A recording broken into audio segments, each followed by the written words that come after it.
ನಮಸ್ಕಾರ ವೀಕ್ಷಕರೇ, times 24x7 Belagavi ನ್ಯೂಸ್ಗೆ ಸ್ವಾಗತ. ನಾನು ಸತೀಶ್. ಇವತ್ತಿನ ದಿನ ನಾವು ನಿಡಗುಂದಿ ಗ್ರಾಮ ಪಂಚಾಯಿತಿ ವ್ಯಾಪ್ತಿಯ 8ನೇ ವಾರ್ಡ್ನಲ್ಲಿ ಬಂದಿದ್ದೇವೆ.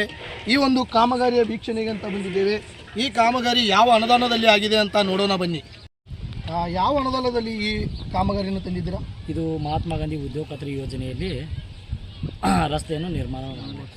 ಇದು 24-25ನೇ ಸಾಲಿನಲ್ಲಿ ನಿರ್ಮಾಣ ಮಾಡಬೇಕಂತ ಎಲ್ಲ ಸದಸ್ಯರು ಒಕ್ಕಟ್ಟಾಗಿ ರಸ್ತೆಯನ್ನು ನಿರ್ಮಾಣ ಮಾಡುತ್ತೆ. ಇದು ಜನಕ್ಕೆ ಅನುಕೂಲ ಆಗಬೇಕಂದ್ರೆ ಸಾರ್ವಜನಿಕರಿಗೆ ಅನುಕೂಲ ಆಗಲಿ ಅನ್ನೋ ಉದ್ದೇಶದಿಂದ ಸರ್ಫರಾಜ್ ಹಕ್ಕಿಮ್ ಅವರ ಮನೆಯಿಂದ ಮಸೂದಿಯವರೆಗೆ ತಂದ ರಸ್ತೆಯನ್ನು 10 ಲಕ್ಷ ಅನುದಾನದಲ್ಲಿ ಅದನ್ನು ನಿರ್ಮಾಣ ಮಾಡ್ತೀವಿ. ಅಂದರೆ ಎಷ್ಟು ಕಿಲೋಮೀಟರ್ವರೆಗೆ ಇದೆಯಾ ಅಥವಾ ಅರ್ಧ ಕಿಲೋಮೀಟರ್ ಹೀಗೆ? ಇದು ಮೀಟ್ರ್ ಮೇಲೆ ಬರುತ್ತೆ. 100 ಬ್ರಾಸ್ ಅಂತ ಬರುತ್ತೆ. ಅಂದರೆ ಒಂದು 500 ಫೂಟ್ 500 ಮೀಟ್ರ್ ಆಗುತ್ತೆ. ಓಕೆ, ನಮಸ್ಕಾರ. ನಮಸ್ಕಾರ. ಏನಂತ ಅಂದರೆ ಇದು ಒಂದು ನಿಡಗುಂದಿ ಗ್ರಾಮ ಪಂಚಾಯತಿ ವ್ಯಾಪ್ತಿಯಲ್ಲಿ ಬರುವ ರಾಯಬಾಗ್ ರೈಲ್ವೆ ಸ್ಟೇಷನ್ ಇದೆ. Raybag railway station ward number 8ರಲ್ಲಿ ಇಲ್ಲಿ ಜನರಿಗೆ ಏನಾಗಿತ್ತು ಅಂದರೆ ತಿರುಗಾಡಕ್ಕೆ ಮತ್ತು ಪಾಪ ಮಕ್ಕಳ ಆಡೋಕ್ಕೆ ಇಲ್ಲಿ ಒಂದು ರಸ್ತೆಯನ್ನು ಇಲ್ಲಾಗಿತ್ತು. ಕಂಟೆ ಹಾಗೂ ಮೂಳಿನಲ್ಲಿ ಪಾಪ ಒಂದು ಮಕ್ಕಳೆಲ್ಲ ಆಟ ಆಡ್ತಿದ್ರು. ಇದನ್ನು ನೋಡಿದಂಥ ನಮ್ಮ ಗ್ರಾಮ ಪಂಚಾಯತಿ ಸದಸ್ಯರು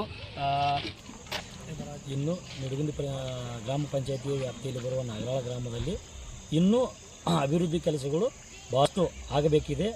ಎಲ್ಲ ಸದಸ್ಯರು ಕೂಡಿಕೊಂಡು ಒಗ್ಗಟ್ಟಾಗಿ ನಿಡಗುಂದಿ ಗ್ರಾಮ ಪಂಚಾಯತಿ ನಾಗರಾಳದಲ್ಲಿ ಅಭಿವೃದ್ಧಿ ಮಾಡ್ತೀವಿ ಅನ್ನೋ ಭರವಸೆ ಕೊಡ್ತೀವಿ.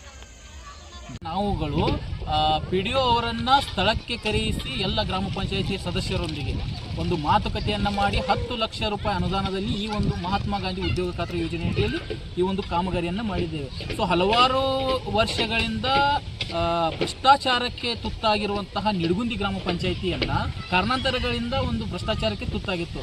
ಸೊ ಈ ಒಂದು ವರ್ಷದಲ್ಲಿ ಅಭಿವೃದ್ಧಿಯತ್ತ ಸಾಗುತ್ತಿದೆ. ಸೊ ಅದಕ್ಕೆ ಸಂಬಂಧಪಟ್ಟಂತಹ PDO ಆಗಲಿ, EO ಸಾಹೇಬರಾಗಲಿ ಮತ್ತು ನಮ್ಮ ಗ್ರಾಮ ಪಂಚಾಯಿತಿಯ ಅಧ್ಯಕ್ಷರಾಗಲಿ ಎಲ್ಲರೂ ಕೂಡ ನಮಗೆ ಕೈ ಜೋಡಿಸ್ತಾ ಇದ್ದಾರೆ. ಸೊ ಈ ಒಂದು ಕಾಮಗಾರಿಯನ್ನು ಯಾರು ಮಾಡ್ತೀರಾ ಅಂತ ಹೇಳಿ ಗುತ್ತಿಗೆದಾರನ ಕೇಳಿ ಯಾರೂ ಮುಂದಾಗಲಿಲ್ಲ. ಸೊ ಯಾಕಂತ ಅಂದರೆ ಕಳಪೆ ಕಾಮಗಾರಿಯಲ್ಲಿ ನಮ್ಮ ಪಂಚಾಯಿತಿ ಹೆಸರನ್ನು ಕೆಡಿಸಿದಂಥ ಕೆಲವೊಂದು ಗುತ್ತಿಗೆದಾರರು. ಸೊ ಇವರನ್ನು ಹೊರತುಪಡಿಸಿ ನಿಡಗುಂದಿ ಮೂಲದ ಒಬ್ಬ ಗುತ್ತಿಗೆದಾರನಿಗೆ ಈ ಒಂದು ಕೆಲಸವನ್ನು ಕೊಟ್ಟಿದ್ದಾವೆ. ಯಾವ ರೀತಿಯಾಗಿ ಕೆಲಸ ಮಾಡಿದ್ದಾರೆ ನೀವೇ ನೋಡಿ. ಯಾಕಂದರೆ ಎಸ್ಟಿಮೇಟ್ ಪ್ರಕಾರ ಏನು ಕಾಮಗಾರಿ ಇದೆಯಲ್ಲ ಅದಕ್ಕಿಂತ ಜಾಸ್ತಿನೇ ಕಾಮಗಾರಿಯನ್ನು ಮಾಡಿದ್ದಾರೆ. ಅಂದರೆ ಒಬ್ಬೊಬ್ಬರು ಮನೆಯಲ್ಲಿ ಕೂಡ ಅವರು ಪಾಪ ಕಾಂಕ್ರೀಟನ್ನು ಯಾವುದೇ ಮುಲಾಜಿಲ್ಲದೆ ಪಾಪ ಹಾಕಿದ್ದಾರೆ, ಅಂದರೆ ಅನುಕೂಲ ಆಗಲಿ ಅಂತ ನೋಡಿ. ಇಷ್ಟೊಂದು ಡ್ರಿಪ್ಗಳ ವ್ಯವಸ್ಥೆಯನ್ನು ಕೂಡ ಮಾಡಿದ್ದಾರೆ ನೋಡಿ ಇಲ್ಲಿ. ಯಾಕಂದರೆ ಕೆಲವೊಬ್ಬರು ಕಾಮಗಾರಿಯನ್ನು ನಾನು ಕೂಡ ನೋಡಿದ್ದೇನೆ. ಕಾಮಗಾರಿ ಮಾಡುವುದು ಯಾವುದೋ ಒಂದು ಬಕೆಟ್ನಲ್ಲಿ ಅಥವಾ ಇನ್ಯಾವುದೋ ಒಂದು ಟ್ಯಾಂಕರ್ಗಳ ಮೂಲಕ ಒಂದು ನೀರು ಹಿಡಿತಿರ್ರಿ. ಸೊ ಈಗ ಏನಾಗಿತ್ತು ಅಂದರೆ ಡ್ರಿಪ್ಗಳ ಮೂಲಕ ನೋಡ್ರಿ ಇಲ್ಲಿ ಕಾರಂಜಿಗಳ ಗತಿ ಹೆಂಗೆ ಸರ್ 24x7 ಈ ಒಂದು ಏನು ರಸ್ತೆ ಇದೆ ಅಲ್ಲ 24x7 ನೀರಿನಲ್ಲೇ ಇರುತ್ತೆ. ಅಂದರೆ ಎಷ್ಟು ಗಟ್ಟಿ ಮುಟ್ಟಿಯಾಗಿರುತ್ತದೆ ನೀವೇ ನೋಡ್ತಾ ಹೋಗಿ ಅಂತ ಕೇಳ್ಬೋದಾ ನಾವು? ಸರ್ ಅದೇ ಹೇಳಿದ್ನಲ್ಲ, ನಿಡಗುಂದಿ ಮೂಲದ ಪ್ರವೀಣ್ ಕೆಮ್ಲಾಪುರೆ ಎಂಬ ಗುತ್ತಿಗೆದಾರ. ಆತನಿಗೆ ಯಾಕೆ ಕೊಟ್ಟಿದ್ದಾವೆ ಅಂದರೆ ಕೆಲವೊಂದು ವರ್ಷಗಳ ಹಿಂದೆ ಕಾರಣಾಂತರಗಳಿಂದ ತನ್ನ ಹೆಸರನ್ನು ಕೆಲವೊಬ್ಬರು ಕೆಡಿಸ್ತಾ ಇದ್ದರು. ಅಂದ್ರೆ ಈ ಗುತ್ತಿಗೆದಾರ ಕಳಪೆ ಕಾಮಗಾರಿ ಮಾಡುತ್ತಾನೆ. ಈ ಗುತ್ತಿಗೆದಾರ ಪ್ರವೀಣ್ ಕೆಮ್ಲಾಪುರೆ ಎಂಬ ಗುತ್ತಿಗೆದಾರ ಕಳಪೆ ಕಾಮಗಾರಿ ಮಾಡುತ್ತಾನೆಂದು ಒಂದು ಸುದ್ದಿಯನ್ನು ಹಬ್ಬಿಸಿದರು.